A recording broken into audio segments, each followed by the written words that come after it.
मैं इंजीनियर के बी सिंह और आप देख रहे हैं अम्बे आईटीआई का यूट्यूब चैनल आईटीआई कंपटीशन वाला।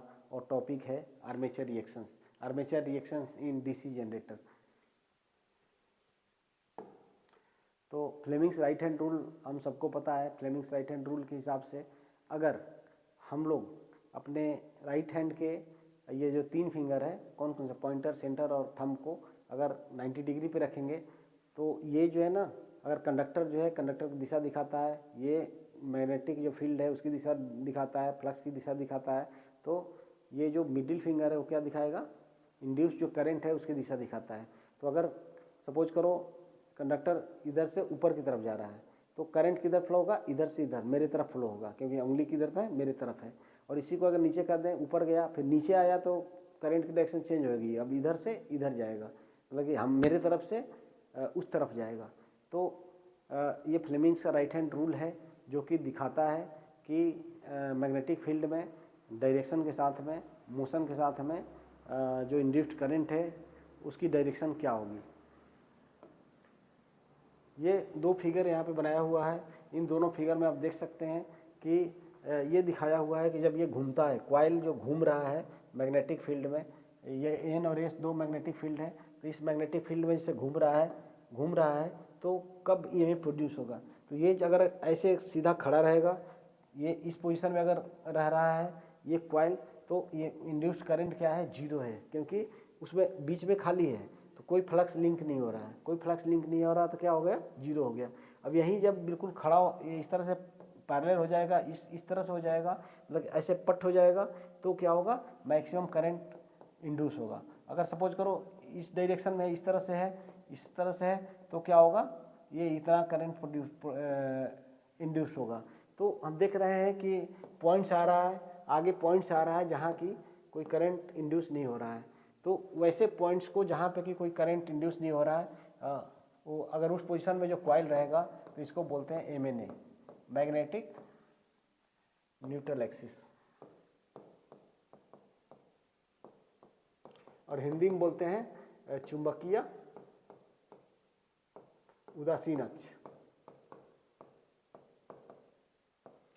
तो ये जो कॉइल है जो आर्मेचर में घूमता है, उसमें एक पोजीशन ऐसा आता है जबकि कोई ईएमएफ इंड्यूस नहीं होता है, क्योंकि उस समय उस कंडक्टर में कोई फ्लक्स लिंक नहीं होता है।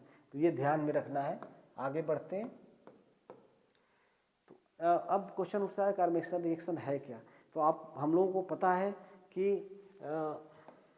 2 पोल होता है जनरेटर में। क्या होता है, पोल होता है 2, 4, 6, इसमें इवन नंबर्स में पोल होता है, पोल पेयर्स होता है, इनफैक्ट पोल पेयर्स होता है। इन पोल पेयर्स का क्या काम है, ये कहाँ पे होता है, स्टेटर पे होता है। ये कहाँ पे होता है, स्टेटर पे। स्टेटर मतलब कि जो पार्ट घूमता नहीं जनरेटर का, उसको स्टेटर बोलते हैं। और इसी पे ये एन और एस मैग्नेट जो है 4 पोल है, तो इस तरह से एन एस इस तरह से पोल्स रहता है। ठीक है, तो ये इन चीज़ों का हमें पता है कि इस तरह से पोल्स रहता है। समझने के लिए केवल 2 मैग्नेट ले रहे हैं, सो दैट आराम से समझ लेंगे हम लोग।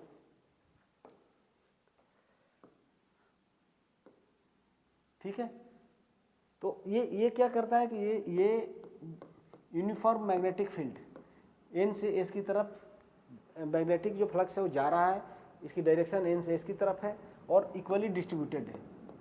लेकिन जब इसमें हम आर्मेचर करंट जो होता है, आर्मेचर जो होता है, अगर ये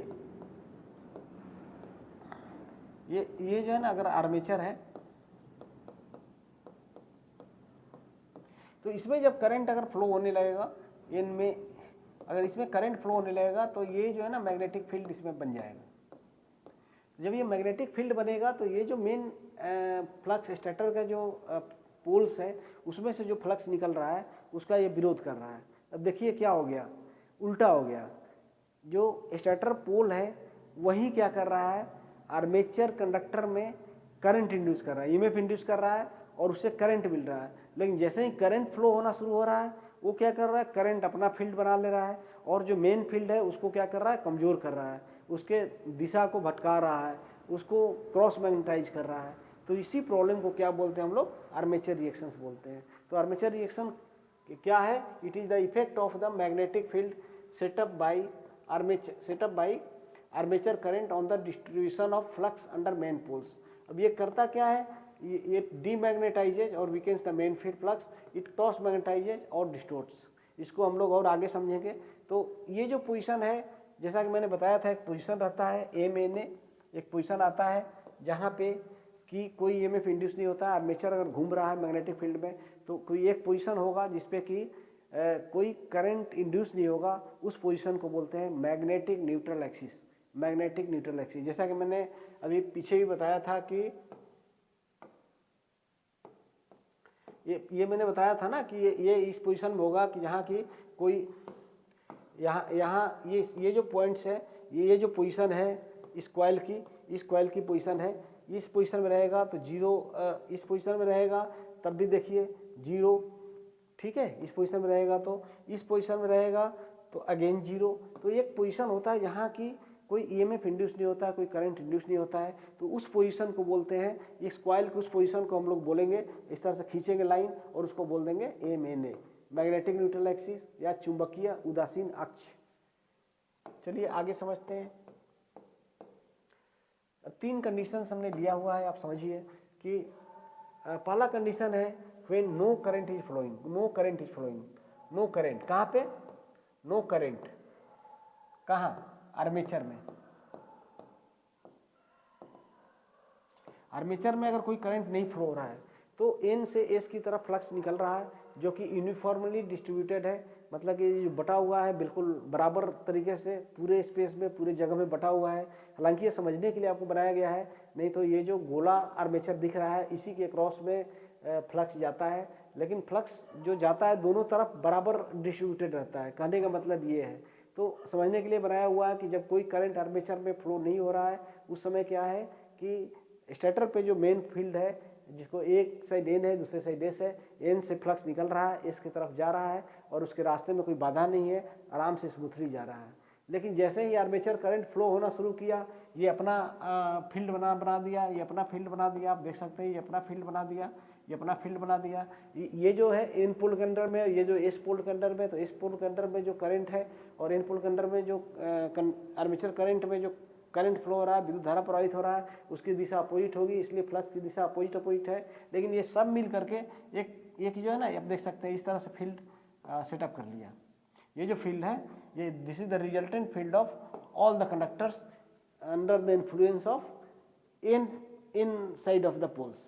N पोल के साइड में जितने भी कंडक्टर्स हैं उनमें जो मैग्नेटिक फील्ड हो रहा है वो सब ऐड करने के बाद में एक रिजल्टेंट फील्ड इस तरह से बना लिया, समझे। और ये जो फील्ड है, अब इस फील्ड के लिए प्रॉब्लम क्रिएट कर रहा है। ये जो फील्ड बना लिया इस तरह से, अब ये जो पहले आराम से जा रहा था N से निकल करके मैग्नेटिक जो फ्लक्स है S की तरफ एक रास्ते से जा रहा था, आधा ऊपर से जा रहा था, आधा नीचे से जा रहा था, अब ये प्रॉब्लम क्रिएट कर लिया इसके लिए। अब आधे जाने के जगह पे अब ये जो है ना टेढ़ा मेढ़ा जाने लगा, इधर उधर जाने लगा, कुछ खत्म हो गया, कुछ न्यूट्रलाइज हो गया, कुछ का रास्ता डाइवर्ट हो गया। तो इस तरह से जो फ्लक्स लिंकिंग था कंडक्टर के साथ में, जो आर्मेचर में कंडक्टर थे वो कम हो जाएंगे। जब कम हो जाएंगे तो क्या होगा, कम करंट इंड्यूस होगा, कम EMF इंड्यूस होगा और इस तरह से कम करंट इंड्यूस होगा। इसको और थोड़ा बेटर वे में समझते हैं, वही चीज़ है यहाँ पे भी दिखाया हुआ है, आप देख सकते हैं। अगर आपको समझ में आ रहा है तो ये N से S की तरफ यूनिफॉर्म मैग्नेटिक फील्ड है और ये जो कंडक्टर है उसने अपना मैग्नेटिक फील्ड बना लिया। अब अगर दूसरा 2-3 अगर इस तरह से हैं तो वो इस तरह से मैग्नेटिक फील्ड बना रहे थे, जैसे पिछले फिगर में देखा था। और इनका इफेक्ट जो है ना, ये दोनों मिल करके अब जब इस पर इंप्रेस कर रहा है इसके मैग्नेटिक फील्ड में, ये मैग्नेटिक फील्ड डिस्टर्ब करने लगा और इस तरह से डिस्ट्रीब्यूट होने लगा। इसका मतलब ये हो गया कि N साइड के ऊपर में ज़्यादा फ्लक्स होगा और नीचे में एक आध गो फ्लक्स होगा, बहुत कम फ्लक्स होगा नीचे में। और S साइड के में क्या होगा, नीचे की तरफ फ्लक्स ज़्यादा हो जाएगा और ऊपर की तरफ फ्लक्स कम हो जाएगा। तो इससे क्या होगा कि ऊपर और नीचे बराबर डिस्ट्रीब्यूशन नहीं है फ्लक्स का। तो MNA जो था वो बिल्कुल यहाँ सेंटर में जो था, MNA बताया था ना, वो एक्सिस है जहाँ पे कि जो EMF है, इंड्यूस्ड EMF है, इंड्यूस्ड करंट है, वो जीरो होता है आर्मेचर में। लेकिन अब ये जो है, अब ये शिफ्ट हो जाएगा, शिफ्ट होकर कहाँ आ जाएगा, यहाँ पे आ गया। ये जो है ना रोटेशन के डायरेक्शन में कहाँ हो जाएगा, रोटेशन डायरेक्शन में ये थीटा डिग्री एंगल पर चेंज हो गया, इधर हो गया। तो अब पहले ब्रश को हम लोग यहाँ पे पोजीशन किए थे, ब्रश को दोनों साइड में यहाँ पोजीशन किए थे। अब क्या करना पड़ेगा, अब ब्रश को वहाँ से हटा करके यहाँ पे पोजीशन करना पड़ेगा। तो छोटे डीसी जनरेटर में कोई प्रॉब्लम नहीं है, उसको हम लोग रॉकर आर्म होता है, उसके हेल्प से हम लोग ब्रश की पोजीशन को चेंज कर सकते हैं। लेकिन बड़ी जनरेटर में प्रॉब्लम है, क्योंकि बड़े जनरेटरों में क्या होता है, ज़्यादा आर्मेचर करंट फ्लो होता है, ज़्यादा आर्मेचर करंट फ्लो होता है तो ज़्यादा करंट प्रोड्यूस करता है, ज़्यादा करंट प्रोड्यूस करेगा तो ज़्यादा मैग्नेटिक फील्ड प्रोड्यूस करता है, और मेन जो फील्ड है उसके लिए प्रॉब्लम क्रिएट करता है। ठीक है, आगे समझते हैं। तब अब जब आर्मेचर रिएक्शंस को आखिर कम कैसे किया जाए, कैसे एड्रेस किया जाए, तो इसके लिए दो तरीके हैं। एक है कंपेंसेटिंग वाइंडिंग या फिर पोल फेस वाइंडिंग बोलते हैं, इसको पोल फेस वाइंडिंग बोलते हैं, कंपेंसेटिंग वाइंडिंग बोलते हैं, और दूसरा है इंटरपोल्स। दोनों को एक एक करके समझते हैं। कंपेंसेटिंग वाइंडिंग क्या होता है, पोल फेस वाइंडिंग क्या होता है, और इंटरपोल्स क्या होता है। तो कंपेंसेशन आपने सुना होगा, सरकार किसानों को कंपेंसेशन देती है क्योंकि उसका ज़मीन ले लेती है। तो उसी तरह से क्या है कि चूंकि मेन फील्ड के फ्लक्स को आर्मेचर करंट जो है, आर्मेचर कंडक्टर में जो करंट है वो डिस्टर्ब कर रहा है, तो हम लोग को कुछ ना कुछ उपाय करना पड़ेगा कि आर्मेचर करंट जो फील्ड प्रोड्यूस कर रहा है उसको किसी भी तरह से न्यूट्रलाइज कर दें, उसको उदासीन कर दें। तो इसके लिए हम लोग क्या करते हैं कि एक उपाय यही है कि आर्मेचर करंट मान लो कि अगर इस दिशा में प्रवाहित हो रही है तो हम लोग कुछ ऐसा करें कि दूसरा एक कंडक्टर उसमें रखें, तो जो कि इस कंडक्टर के आर्मेचर जो कंडक्टर है, अगर ये आर्मेचर वाला है तो इसके विपरीत दिशा में हम लोग दूसरा कंडक्टर उसके पास में ही रख दें कि दोनों में सेमी करंट फ्लो हो। तो दोनों जो है जो मैग्नेटिक फील्ड प्रोड्यूस करेगा, मैग्नेटिक फ्लक्स प्रोड्यूस करेगा, उसकी जो दिशा होगी एक दूसरे के विपरीत होगी और दूसरे को न्यूट्रलाइज कर देंगे। अब क्वेश्चन ये उठता है कि आर्मेचर में तो जगह है नहीं, हम तो आर्मेचर में पहले से वाइंडिंग कर चुके हैं, तो ये जो करंट दूसरा जो कंडक्टर है उसको कहाँ रखा जाए। तो इसके लिए क्या होता है कि पोल फेस जो होता है, पोल फेस उसमें अलग से स्लॉट कटे रहते हैं, बताया था ना, इस तरह से पोल फेस होता है। पोल फेस में ना इस तरह से स्लॉट कटे रहते हैं। सपोज करो ये एन है और ये एस है, दोनों तरफ से स्लॉट कटे होते हैं। इन स्लॉटों में हम लोग क्या करते हैं, आर्मेचर कंडक्टर के सीरीज में दूसरा कंडक्टर इस स्लॉट्स में हम लोग डाल देते हैं, तो और सेम करंट फ्लो करवाते हैं। चूँकि सीरीज में है तो सेम करंट जो आर्मेचर कॉइल में जो फ्लो होगा, आर्मेचर कंडक्टर में जो फ्लो होगा, जो प्रवाहित होगा करंट, वही इसमें भी प्रवाहित होगा।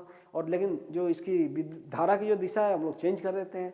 तो इस तरह से क्या होता है कि इस तरह से जो दोनों फ्लक्स पैदा करते हैं, आर्मेचर कंडक्टर जो फ्लक्स पैदा करते हैं और स्लॉट्स में जो कंडक्टर है वो जो फ्लक्स पैदा करता है वो एक दूसरे के विपरीत होता है और एक दूसरे को उदासीन कर देता है। आइए थोड़ा और ठीक से समझते हैं इन चीज़ों को। दूसरा है इंटरपोल्स क्या होता है कि ये पोल्स के बीच में, ये जो पोल्स है उसी के बीच में एक और वाइंडिंग की हुई रहती है।